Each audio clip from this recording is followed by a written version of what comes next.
preacher of the gospel. Textbooks don't talk about Whitefield. Historical documents are clear. A closer look into our nation's history reveals that our nation's founding fathers were united by their deeply spiritual beliefs that shaped the foundation of America. But many modern historians tell us just the opposite. Who were our founding fathers? How did their faith play a role in the ideas that birthed America? And do we have, as many historians claim, a godless Constitution? Discover our nation's godly history in the American Heritage series. America, this is your heritage. Isaiah 33:22 sets forth three distinct branches of government, just as was adopted in the Constitution. And the logic for the separation of powers was based on teachings derived from Jeremiah 17:9, and the basis of tax exemptions for churches. Exemptions given us by the founding fathers themselves can be found in Ezra 7:24, and there are many other examples of American government adopting biblical patterns and precedents. In fact, the biblical underpinnings of America were so obvious to previous generations that in 1892, even the U.S. Supreme Court had no difficulty in rendering a unanimous decision with what may be a surprising declaration for us today. No purpose of action against religion can be imputed to any legislation, state or national, because this is a religious people. This is a Christian nation. What would lead the U.S. Supreme Court to conclude that? The answer is simple: America's own history. The court's decision in that case was only 16 pages long, but in those 16 pages, the court provided almost 80 different historical precedents proving that America was indeed a Christian nation. The court referenced the founding fathers, the acts of Congress and the state governments, previous court decisions, and many other official actions to reach its conclusion that America was indeed a Christian nation. 80 precedents in a case is impressive, but it's also important because courts base their decisions on precedent. This enables them to be consistent from ruling to ruling, thus contributing to a stable society. Significantly, that 1892 court decision was by no means the only Supreme Court decision that recognized and preserved America's biblical heritage. Similar decisions were rendered both before and after that 1892 ruling. For example, in 1844, a case was brought before the Supreme Court involving this Philadelphia school. Originally founded by a wealthy French immigrant, he wanted it operated on the secular philosophy dominant in France during the French Enlightenment, and the same philosophy embraced by many schools today. Run by the city of Philadelphia, this school operated on the notion that students could successfully learn morality apart from the Bible. In fact, the school even adopted a policy prohibiting Christian ministers from setting foot on campus. This policy, perceived as an attempt to keep the Bible from students, became an issue at the U.S. Supreme Court.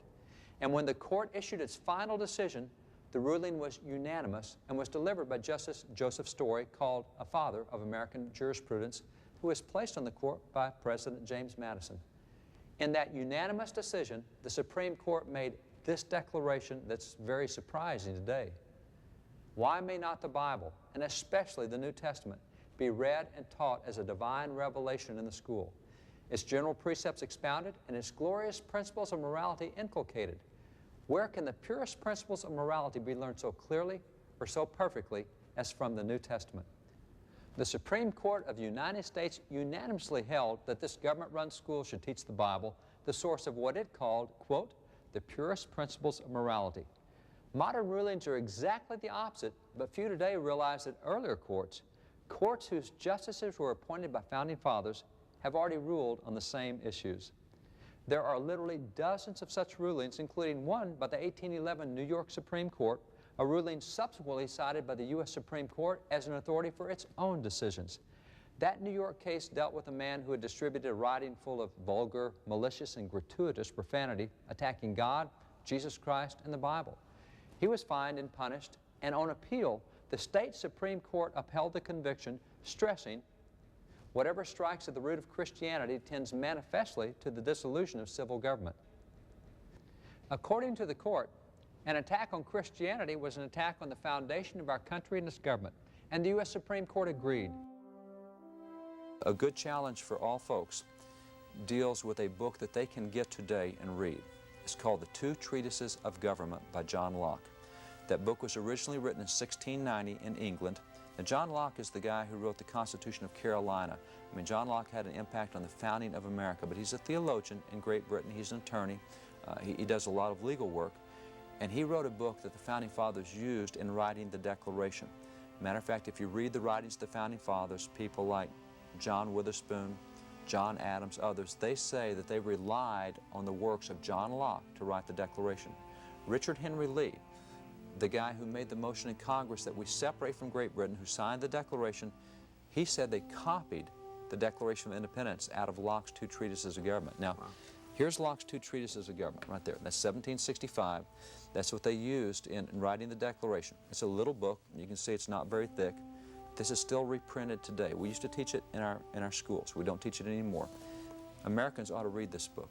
This is the book they used to write the Declaration. This book cites the Bible over 1,500 times to show the proper operation of civil government.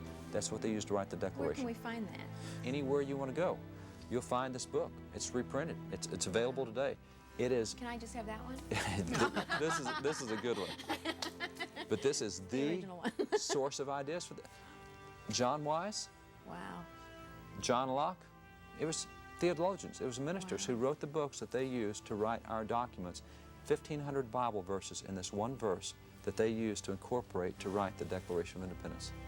I'm always wondering, okay, what do we do? You know, how can we fix it? Can we talk about you writing first thing to do to fix it is to read it. Okay. Go back and see what's there, because this is available. Second thing to do is take what we learn and start telling others. Right. Song of Solomon 8:13 says, your friends listen to your voice, therefore speak. You know, if we start telling people, do you know the Declaration of Independence, the longest ongoing document we have in world history, was done because of theologians and the Bible, and tell people about that, it changes their whole attitude. Yeah. Now, this, because it's history, we can get it back in textbooks, and we're starting to do that. I work with a lot of states to write textbooks, and there are textbooks that have come out now, contemporary textbooks that are putting this stuff back in it, where that our current kids are learning what we haven't learned for 50, 60, 70 years. And that's a step in the right direction. Yes. The takeaway is that the Bible was the source of the sermons that were the source of the inspiration of the ideas that created America. That's exactly right. Clinton Rossiter said that if you took away John Adams and John Hancock and Sam Adams, the course of the revolution would have been identical because of what had been preached in the pulpit, what had been preached by the pastors out of the Bible. The ideas didn't come from all these patriots. The ideas came out of the Bible. They were articulated by the ministers. They were also articulated by the patriots. But if you take the patriots away, you still get the same consequence.